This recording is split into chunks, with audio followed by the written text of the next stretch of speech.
जब दो सगी बहनों ने चुना एक ही पति। शुभ मुहूर्त बीता जा रहा है, दुल्हा और दुल्हन को मंडप में लेकर आइए। पंडित जी के बुलाने पर जैसे ही दुल्हन के लिबास में दोनों सगी बहनें स्वाति और रजनी दूल्हे अमित के साथ कम्युनिटी हॉल में आती हैं, मेहमानों की भीड़ उन्हें देखते ही कानाफूसी करने लगती है।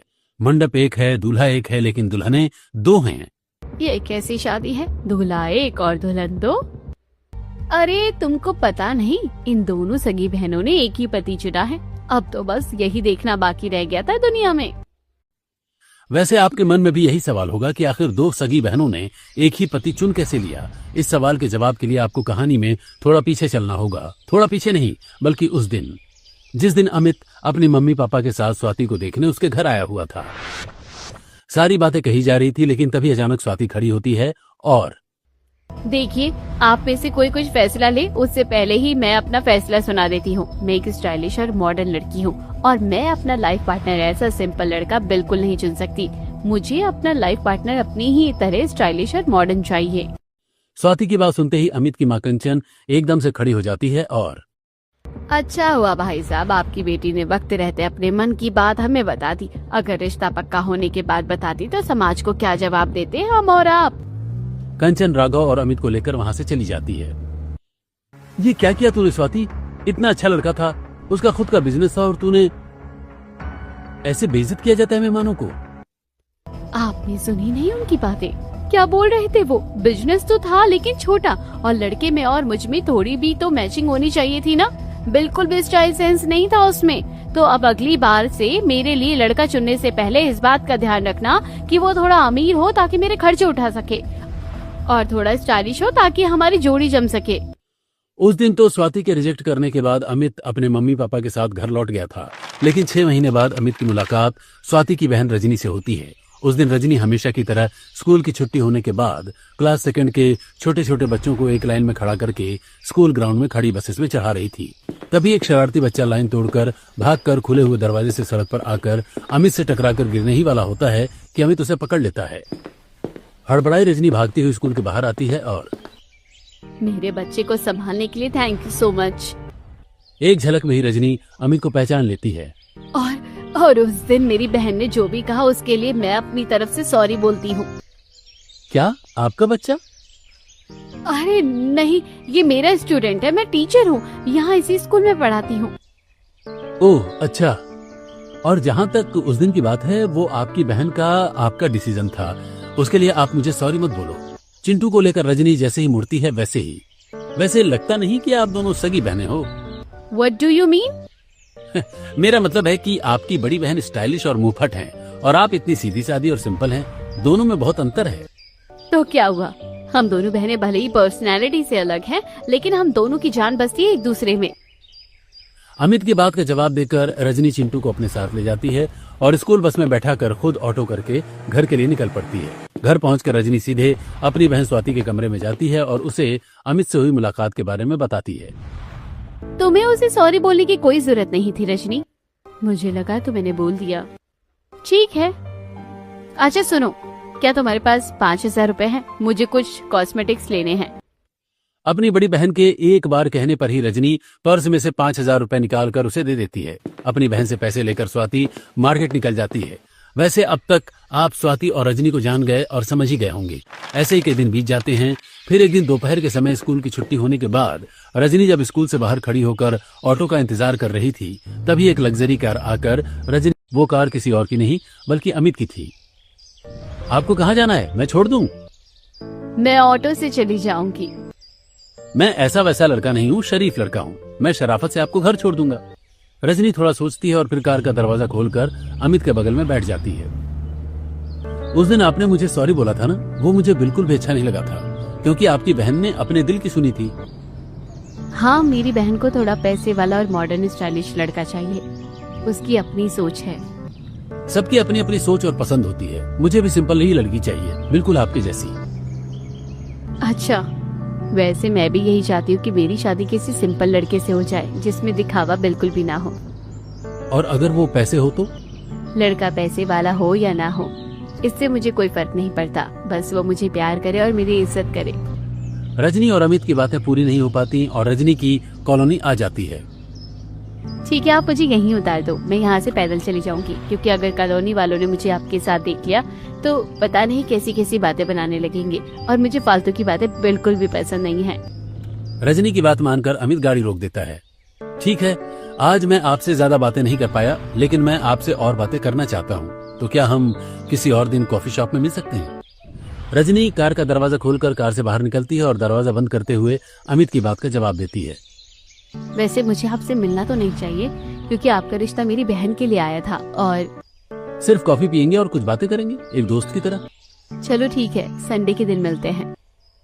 बोलती हुई रजनी पलटी और अपने घर की तरफ बढ़ जाती है, लेकिन उसके मन में एक ही सवाल था, क्या मैंने सही किया? यही सोचती हुई रजनी जैसे ही घर पहुंचती है, कुछ ही देर पहले शॉपिंग करके घर लौटी उसकी बहन स्वाति हॉल में ही उसे अपने कपड़े और कॉस्मेटिक्स दिखाने लगती है, लेकिन रजनी का ध्यान अमित की बातों पर ही लगा था। दीदी, मुझे आज फिर से अमित मिला था और वो मुझे कॉफी शॉप में मिलना चाहता है, और मैं उसे मना नहीं कर पाई।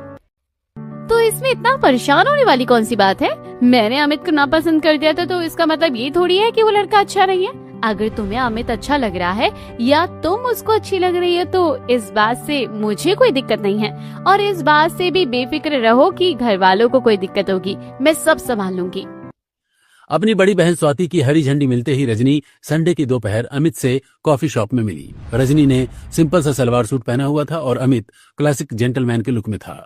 उस दिन दोनों ने ही कॉफी पीते पीते एक दूसरे से खूब बातें की, अपनी पसंद नापसंद शेयर की, और फिर यू नो व्हाट रजनी, आप बिल्कुल वैसी हो जैसी लाइफ पार्टनर मैं अपने लिए हमेशा से चाहता था। ये आप कैसी बातें कर रहे हो अमित जी? देखो रजनी, शादी तो आप कभी न कभी किसी न किसी से करोगी ही, तो अगर किसी जान पहचान वाले से हो जाए, या जिसे आप पसंद करती हो या जो आपको पसंद करता हो तो उससे हो जाए, तो फिर जिंदगी बहुत आसान हो जाती है।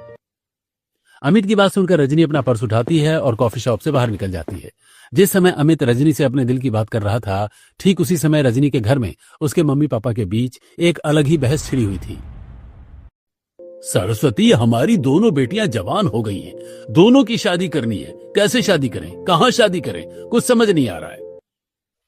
रजनी के पापा, हमें अपनी दोनों बेटियों की शादी उनके ही पसंद के लड़के से करनी होगी। विवेक और सरस्वती की बातें चल ही रही थी कि तभी अपने कमरे से निकलकर स्वाति हॉल में आती है और हाँ मम्मी, लड़के तो हम बहनों के ही पसंद के होने चाहिए, और मेरी पसंद के बारे में तो आप जानते ही हो। तभी रजनी भी अमित से मिलकर घर पहुंच जाती है, लेकिन उसका चेहरा उतरा हुआ था।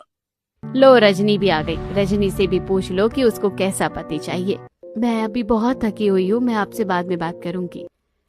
बोलती हुई रजनी अपने कमरे में चली जाती है। रजनी के पीछे पीछे उसकी भाभी साक्षी भी रजनी के कमरे में पहुंच जाती है। क्या हुआ नैना जी, आपका चेहरा इतना उतरा हुआ क्यों है? सब ठीक तो है ना? अपनी भाभी की बात सुनती हुई रजनी बिस्तर पर लेट जाती है। बस भाभी, मैं थकी हुई हूँ, मुझे थोड़ा आराम करना है। रजनी की बात सुनकर साक्षी वहां से चली जाती है। अमित से मिलना जारी रखती है और रजनी अमित को पसंद करने लगती है। फिर एक दिन किचन में अपनी भाभी साक्षी के साथ खाना बनाते हुए रजनी साक्षी से अपने दिल की बात कह देती है। भाभी, मुझे एक लड़का पसंद है, वो अमित है। क्या? वही लड़का जिसे आप बड़ी नैना जी ने रिजेक्ट किया था? हाँ भाभी, वही लड़का, लेकिन उसको इस बात से कोई परेशानी नहीं है। भाभी, मैं क्या करूँ, आप मेरी हेल्प करो ना प्लीज। नैना जी, जब लड़के को कोई एतराज नहीं है तो तुम बेझिझक घर वालों से बात कर सकती हो, मैं तुम्हारे साथ हूँ। अपनी भाभी का साथ पाकर रजनी हिम्मत करके हॉल में डिनर करते हुए पूरे परिवार के सामने अमित के बारे में बता देती है। नहीं, बिल्कुल नहीं, जिसे तुम्हारी बड़ी बहन ने रिजेक्ट कर दिया था, उस लड़के के बारे में सोचना भी मत। रजनी, तुम्हारे पापा बिल्कुल सही कह रहे हैं। मोहल्ले वाले क्या बोलेंगे? कहेंगे कि बड़ी बहन ने जिस लड़के को रिजेक्ट किया, छोटी बहन ने उसी पर डोरी डाल ली। हमारी तो नाक कट जाएगी समाज में। तभी स्वाति खड़ी होती है और ये कैसी बातें कर रहे हो आप लोग? मेरी छोटी बहन को अगर कोई लड़का पसंद आ गया है तो उसे उससे शादी करने दो ना। ये क्या समाज और मोहल्ले की फिक्र लेकर बैठे हो? चुप रहो तुम स्वाति। अगर हमने तुमसे पहले तुम्हारी छोटी बहन की शादी कर दी तो लोग कहेंगे कि बड़ी बहन अभी भी कुंवारी बैठी है और छोटी बहन की शादी हो रही है।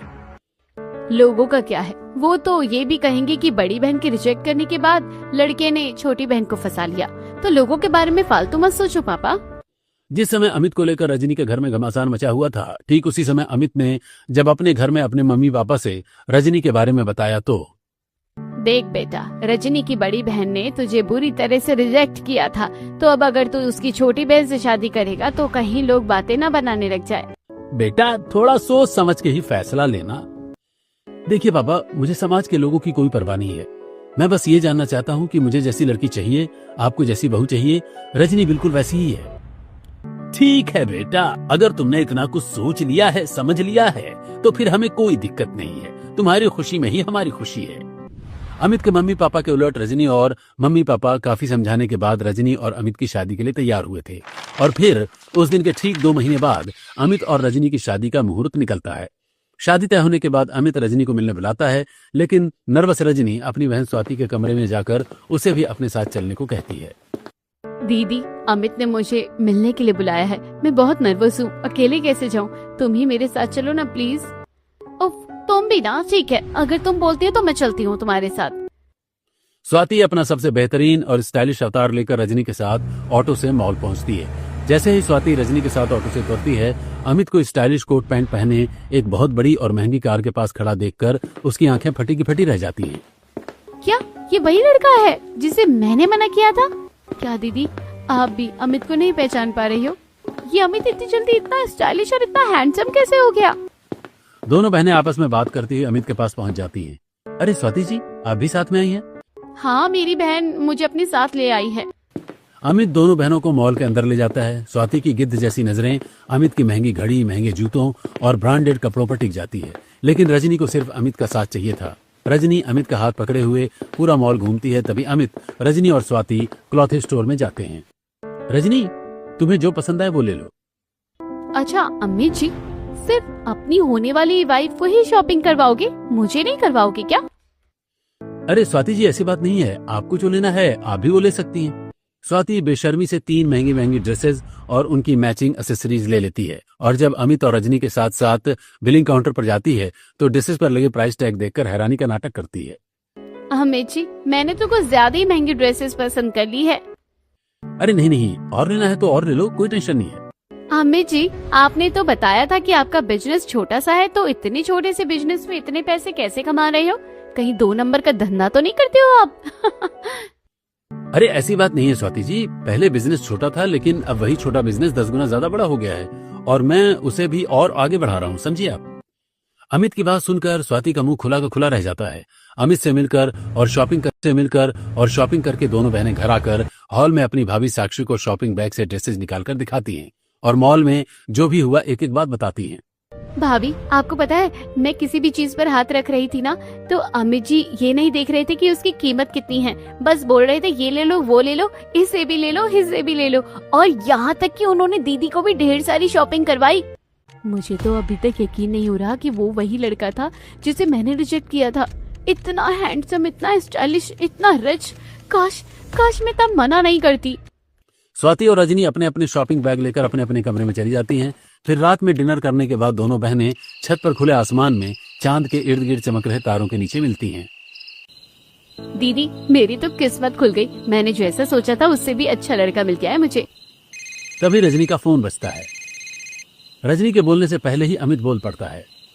रजनी, मुझे तुमसे अभी मिलना है, मिलने आ जाओ ना, मैं तुम्हारे घर के बाहर खड़ा हूँ। रजनी छत से झांक कर देखती है, अमित की कार खड़ी है। क्या? रात में इस वक्त मैं बिल्कुल नहीं आ सकती, घर वालों को पता चल गया तो वो क्या बोलेंगे सब? अच्छा, तुम्हें बस घर वालों की फिक्र है, मेरी कोई फिक्र नहीं है। स्वाति तुरंत रजनी के हाथ से फोन ले लेती है। अमित जी, आपको मेरी बहन से मिलना है ना, आप वेट करो, मैं लेकर आती हूँ उसे। स्वाति रजनी का हाथ पकड़कर अपने कमरे में ले जाती है और खिड़की खोलने लगती है। दीदी, हम रात में घर से कैसे निकलेंगे? अरे तुम टेंशन मत लो, तुम्हें तो पता है ना कि मैं छुपकर घर से बाहर निकलने में कितनी माहिर हूँ, बचपन से करती आ रही हूँ ये सब। खिड़की खोलकर सबसे पहले स्वाति खिड़की कूदकर घर से बाहर निकलती है, फिर उसकी छोटी बहन रजनी। जैसे ही दोनों बहनें कार के पास पहुंचकर कार का दरवाजा खोलकर कार में बैठने वाली होती हैं, मोहल्ले के 2 मनचले लड़के रवि और अतुल वहां से गुजरते हुए उन्हें देख लेते हैं।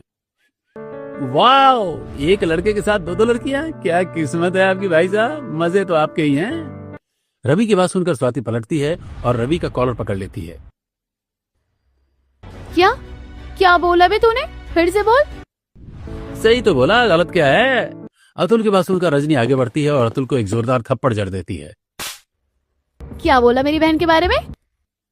दोनों बहनें मिलकर अतुल और रवि की जमकर धुनाई कर देती हैं। अमित और रवि को बुरी तरह पिटता देखकर अमित बीच बचाव करने आता है। अरे अरे छोड़ो रजनी, स्वाति बेचारे मर जाएंगे, छोड़ दो इन्हें। भाई साहब अपनी गर्लफ्रेंड्स को रोको, नहीं तो वो मेरी जान ले लेगी आज। मैं इसकी गर्लफ्रेंड नहीं हूँ, ये मेरे होने वाले जीजा जी हैं। भाग यहाँ से भूतनी के, नहीं तो अभी तेरा एक हाथ तोड़कर दूसरे हाथ में लगा दूंगी। रवि और अतुल वहाँ से दुम दबाकर भाग जाते हैं। बाप रे, मुझे नहीं पता था यार रजनी कि तुम इतनी गुस्से वाली हो। अमित को रजनी का ये रूप देखकर हैरानी भी हुई और खुशी भी थी। उस रात के बाद से रजनी जब भी अमित से मिलने जाती, अपनी बड़ी बहन स्वाति को लेकर अपने साथ जाती। अमित का स्टाइल, उसका बेबाक अंदाज और अमीरी देखकर स्वाति के मन में लालसा बढ़ती जा रही थी। ऐसे 1 महीना बीत जाता है। फिर एक दिन स्वाति रजनी के कमरे में आती है और रजनी, कुछ पैसे हैं क्या तुम्हारे पास? मुझे कुछ कपड़े लेने हैं। मेरे पास अभी सिर्फ 1000 रुपए हैं दीदी। अपनी छोटी बहन से 1000 रुपए लेकर स्वाति अपनी माँ के पास पैसे मांगने जाती है, लेकिन मेरे पास 1 रुपया भी नहीं है स्वाति। मैं तुम्हारी बार बार पैसे मांगने की आदत से तंग आ चुकी हूँ। अपनी माँ से पैसे न मिलने पर स्वाति पैसे मांगने अपनी भाभी साक्षी के कमरे में जाती है, लेकिन वहां भी उसे निराश होना पड़ता है। नन्ना जी, मैंने तो अपने सारे बचे हुए पैसों की एफडी करवा दी है। मेरे पास अभी कुछ भी नहीं है। अपनी माँ और भाभी से पैसे न मिलने पर निराश स्वाति अपने कमरे में आती है और रजनी से मिले पैसे बिस्तर पर पटक देती है। अब मैं क्या करूं? कपड़े कैसे खरीदूं? काश मैंने उस दिन अमित को रिश्ते के लिए हाँ कह दिया होता, तो आज वो मेरा होने वाला पति होता और उसके सारे पैसे मेरे होते। फिर मुझे अपनी लाइफस्टाइल मेंटेन करने के लिए किसी के आगे हाथ ना फैलाने पड़ते। तभी स्वाति की आंखों में लालच की चमक आ जाती है। अभी तक अमित मेरी बहन का पति हुआ नहीं है ना? अभी भी मैं उसे अपना पति बना सकती हूँ। बिस्तर पर पड़े 5-5 के नोटों को देखकर स्वाति जोर जोर से हंसने लगती है और अमित को अपना पति कैसे बनाऊं ये सोचने लगती है और फिर छुट्टी लेकर घर पर रुक जाती है। तब स्वाति को अपनी चाल चलने का मौका मिल जाता है। हॉल में नई ड्रेस पहने बैठी रजनी, तभी हॉल में स्वाति आती है। रजनी, आज स्कूल नहीं जाना क्या तुम्हें? नहीं दीदी, आज मुझे शादी की शॉपिंग के लिए अमित और उनके परिवार के साथ मार्केट जाना है। तभी रजनी अचानक दोनों हाथ रखती है और अरे मैं तो भूल ही गई थी, अमित अपने मम्मी पापा के साथ यहाँ आ रहे हैं ना, और घर पर कुछ भी नहीं है। मैं उन्हें क्या खिलाऊंगी? हड़बड़ाई रजनी फोन में मैसेज टाइप करती हुई घर से बाहर भागती है। रजनी के जाने के कुछ देर बाद ही अमित घर पर आ जाता है। अरे अमित जी, आप आइए। रजनी ने बताया था आप अपने मम्मी पापा के साथ आने वाले हैं। आप तो आ गए, लेकिन आपके मम्मी पापा कहाँ हैं? वो दोनों मार्केट में ही मिलेंगे। अमित जी, आप जिसे लेने आए हैं वो तो घर पर है नहीं। घर पर नहीं है तो कहाँ गई हो? मैं क्या ही बताऊं मेरी बहन कहाँ गई अमित जी, मुझे तो बताने में भी शर्म आ रही है। बताइए ना क्या बात है। अमित जी, मेरी बहन का एक पास्ट था जो प्रेजेंट में आ गया है और आज मेरी बहन उसी से मिलने गई है। क्या शादी तय होने के बाद भी रजनी अपने बॉयफ्रेंड के कांटेक्ट में है? हाँ अमित जी, मुझे रजनी ने आपसे ये बात बताने को सख्त मना किया था, लेकिन आप जैसे शरीफ और सीधे आदमी को धोखा देना मुझे बिल्कुल अच्छा नहीं लगा, इसलिए हिम्मत करके मैं आपको ये बात बता रही हूँ। तभी अमित के फोन पर एक मैसेज आता है। स्वाति की बात सुनकर और मैसेज देखकर अमित वहाँ से लौट जाता है और स्वाति सोफे पर ऐसे बैठ जाती है जैसे कुछ हुआ ही नहीं। फिर कुछ देर बाद रजनी मार्केट से स्नैक्स लेकर वापस आती है। दीदी, अमित आए थे ना? कहाँ है वो? आए तो थे, लेकिन उनको कुछ जरूरी काम आ गया था तो वो वापस चले गए। कमाल है।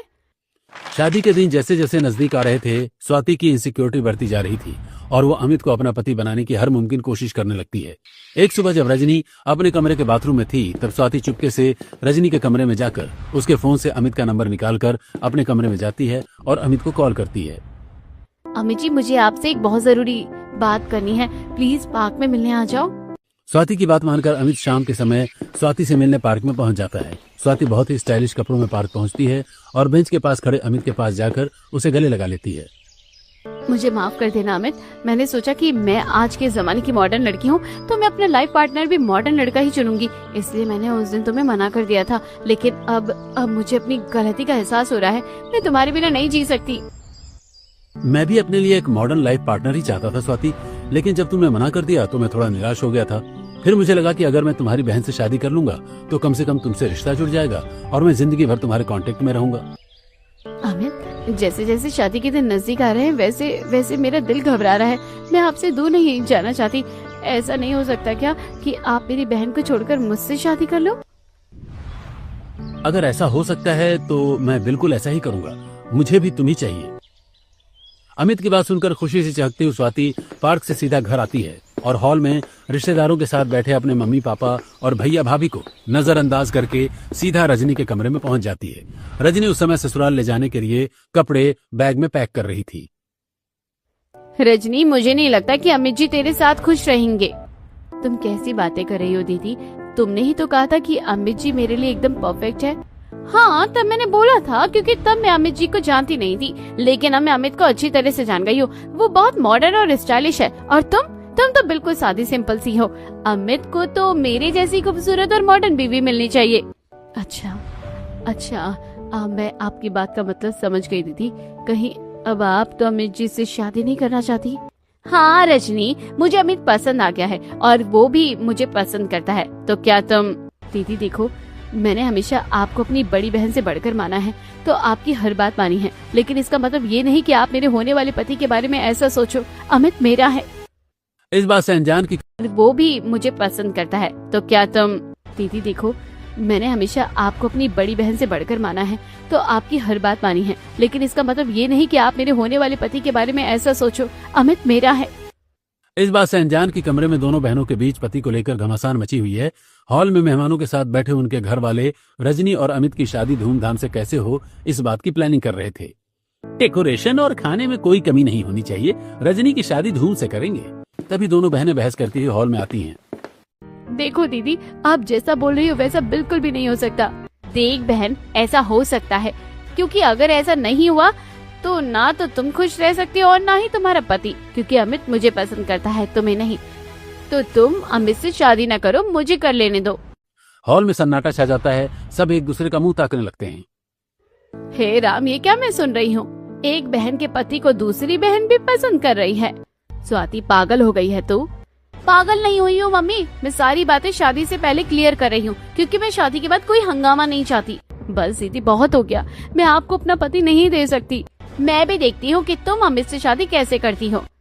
अपना फैसला सुनाकर स्वाति अपने कमरे में चली जाती है। उस दिन के बाद दोनों सगी बहनें आपस में बात करना बंद कर देती हैं और स्वाति खुद को कमरे में बंद कर लेती है। ऐसे ही 3-4 दिन बीत जाते हैं। फिर एक दिन साक्षी स्वाति के कमरे में खाना लेकर आती है। सरस्वती भी साक्षी के साथ होती है। खाना खा लीजिए ननद जी। मुझे नहीं खाना। देख बेटा स्वाति, तू ये फालतू की जिद छोड़ दे। ये फालतू की जिद नहीं है माँ, अमित भी मुझे पसंद करता है। यकीन ना हो तो आप खुद जाकर उससे बात कर सकती हो। स्वाति की जिद की वजह से सरस्वती और विवेक रजनी और स्वाति को लेकर अमित के घर पहुंच जाते हैं। और जैसे ही स्वाति के मन की बात हॉल में विवेक के साथ बैठे उसके मम्मी पापा कंचन और राघव से बताते हैं। शादी के कार्ड बढ़ चुके हैं, तो अब रजनी के बजाय उसकी बड़ी बहन स्वाति से अमित की शादी कैसे हो सकती है?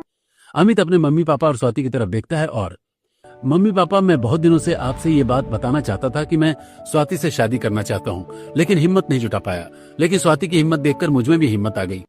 अमित की बात सुनकर रजनी बदहवास होकर अमित के सामने गिड़गिड़ाने लगती है। अमित, मैं आपको छोड़ नहीं सकती, क्योंकि मैंने तुम्हें अपना पति चुन लिया है। स्वाति आगे बढ़कर रजनी का हाथ पकड़कर उसे अमित से दूर कर देती है। अमित ने मुझसे शादी करने का फैसला खुद से लिया है और मैंने भी अमित को अपना पति चुन लिया है। 2 सगी बहनों ने एक ही पति चुन लिया है, ये तो बहुत बड़ी प्रॉब्लम खड़ी होगी हमारे सामने। इस प्रॉब्लम का सलूशन क्या है? हॉल में सन्नाटा छा जाता है। तभी स्वाति एक हैरान करने वाला प्रस्ताव रखती है। अगर हम दोनों सगी बहनों ने एक ही पति चुना है, तो हम दोनों ही पीछे हटने को तैयार नहीं है, तो हम दोनों बहनें एक ही पति से शादी कर लेंगी। और इस तरह 2 सगी बहनें एक ही पति चुन लेती हैं। लेकिन फिर भी एक सवाल का जवाब बाकी रह जाता है कि आखिर अमित क्यों दोनों सगी बहनों से शादी करने को राजी होता है। स्वाति और रश्मि के साथ मंडप की तरफ बढ़े अपने कदम अमित अचानक रोक लेता है। क्या हुआ अमित, तुम अचानक रुक क्यों गए? अमित अपना साफा उतारकर स्वाति की तरफ देखता है। तुम इतनी लालची और गिरी हुई औरत हो स्वाति, ये मैं सपने में भी नहीं सोच सकता था। तुम ये क्या बकवास कर रहे हो मेरे बारे में सबके सामने? मैं तुम्हारे बारे में सब कुछ जानता हूँ स्वाति, सब कुछ। मैं जानता हूँ कि कैसे तुमने अपनी ही सगी बहन को मैनिपुलेट किया और कैसे मुझसे झूठ बोला। क्या मतलब है तुम्हारा? तुम्हें याद है जब तुमने मुझे अपनी बहन रजनी के पास्ट के बारे में बताया था और कहा था कि वो अपने बॉयफ्रेंड से मिलने गई है? तब मैं और रजनी आपस में चैटिंग कर रहे थे। स्वाति की बात सुनने के बाद अमित के मन में बहुत सारे सवाल पैदा हो गए थे और उनके जवाब सिर्फ रजनी ही दे सकती थी। अपने सवालों के जवाब जानने के लिए अमित अगले दिन दोपहर के समय स्कूल की छुट्टी होने के बाद रजनी से स्कूल के सामने मिलता है। रजनी, मैंने सुना है कि तुम्हारा एक पास्ट था और तुम अभी भी उसे भूल नहीं पा रही हो। नहीं अमित जी, मेरा कोई पास्ट नहीं है। आप चाहो तो मोहल्ले वालों से, मेरे कॉलेज या स्कूल फ्रेंड से या स्कूल में किसी से भी पूछ सकते हो। अमित रजनी के आंसू पोंछता है और मुझे किसी से कुछ नहीं पूछना रजनी, मुझे तुम पर पूरा भरोसा है, मैं तो बस ऐसे मजाक कर रहा था। अमित की बात सुनते ही स्वाति घुटनों पर आ जाती है। स्वाति, तुमने जो कुछ भी अपनी बहन के बारे में बोला मुझे पहले से ही पता था कि वो झूठ है, लेकिन फिर भी मैंने तुम्हारी बातों पर यकीन होने का दिखावा किया, तुमसे प्यार होने का नाटक किया ताकि तुम्हारा असली चेहरा सबके सामने ला सकूं। आखिर क्यों किया तुमने ऐसा अपनी बहन के साथ? मुझे पता है कि मेरी बहन ने ऐसा क्यों किया। लाइफस्टाइल और सोच की वजह से। मेरी बहन के खर्चे बहुत ज्यादा थे और ये बात मेरी बड़ी बहन अच्छे से जानती थी कि एक गरीब पति उसके खर्चे नहीं उठा सकता। इसलिए पहले तो मेरी बहन ने अमित जी को गरीब समझकर ठुकरा दिया और बाद में जब इसे पता चला कि अमित जी अमीर है तो अपनी ही बहन के होने वाले पति से शादी करने को तैयार हो गई। अच्छा, तो इसलिए तुम दोनों सगी बहनों ने ही एक ही पति को चुना। मैं दोनों बहनों से शादी करूंगा जैसा तय हुआ था, लेकिन प्यार सिर्फ उसे ही दूंगा जिससे मैं सच्चा प्यार करता हूँ, यानी रजनी को। और स्वाति को उसकी साजिशों की सजा मिलेगी जिंदगी भर। नहीं, अगर ऐसी बात है तो मैं भी बिल्कुल शादी नहीं कर सकती। मैं जा रही हूँ यहाँ से। तभी विवेक और सरस्वती आगे आते हैं और सरस्वती स्वाति को एक जोरदार थप्पड़ जड़ देती है। बस अब बहुत हो गया स्वाति। बचपन से लेकर अभी तक तू हमेशा अपनी मर्जी करती आई है। जैसे तुझे रहना था वैसे तू रही, अपनी हर जिद पूरी की, हमारी बात कभी नहीं मानी और अपनी जिद में आकर तूने अपनी ही सगी बहन का घर उजाड़ना चाहा। लेकिन अब तेरी मर्जी नहीं चलेगी। अब हमारी मर्जी चलेगी और हम भी देखते हैं कि तू ये शादी कैसे नहीं करती है। तुझे ये सजा भुगतनी ही पड़ेगी। घर वालों के भारी दबाव और समाज के सामने हुई फजीहत के कारण स्वाति को रोते बुलकते हुए अमित के साथ शादी करनी ही पड़ती है। एक ही मंडप में अमित रजनी के साथ प्यार से और स्वाति के साथ नफरत से 7 फेरे लेकर दोनों सगी बहनों को विदा करके अपने साथ घर ले जाता है। लेकिन अमित के साथ गृह प्रवेश सिर्फ रजनी का ही होता है। मेरी बहू रजनी, कलश गिराकर अंदर आओ। मम्मी जी, मेरा कलश कहाँ है? कलश सिर्फ रजनी के लिए है स्वाति। तुमने भले ही अपनी सगी बहन का पति चुना है, लेकिन तुम्हारे हिस्से में सिर्फ और सिर्फ मेरा गुस्सा, मेरी नफरत और जिंदगी भर की तन्हाई ही आई है, क्योंकि सारा प्यार और मान सम्मान सिर्फ और सिर्फ तुम्हारी छोटी बहन के हिस्से में आया है। अमित की ये बातें सुनकर स्वाति की आंखों से आंसुओं की धारा बहने लगती है और अमित रजनी को लेकर गृह प्रवेश कर लेता है। तो अब आप बताइए कि अमित ने सही किया था या गलत?